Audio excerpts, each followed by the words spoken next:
milioni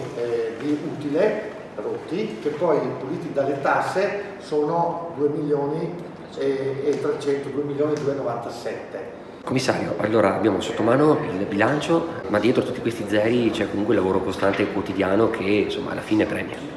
Beh, sicuramente sì, chiudere il bilancio 2017 con 3 milioni che poi puliti dalle tasse sono 2 milioni e rotti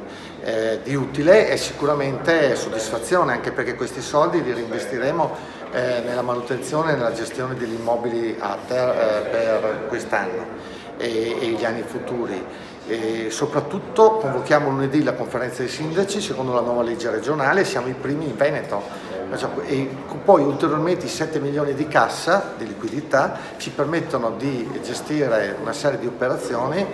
per dare risposte sul territorio ai cittadini. Stiamo lavorando anche perché una parte di questo risparmio è frutto anche di una razionalizzazione dei costi all'interno dell'ente, dovuti a minor costi per la gestione telefonica, per la manutenzione del verde, per l'azienda delle pulizie, cioè tutta una serie di operazioni che hanno comportato anche dei risparmi. Siamo stati la prima ATER del Veneto a convocare e a formare la commissione dei sindaci praticamente e anche la prima in effetti anche ad attivarla, cioè a renderla operativa. Questa è una cosa molto importante perché ovviamente si dà anche un segnale al territorio della volontà comunque di andare avanti e di cercare di migliorare le situazioni ove possibile. Avendoci lavorato riesce a selezionare magari una voce in particolare che gli sta particolarmente a cuore dietro a questo sforzo, dietro a queste cifre?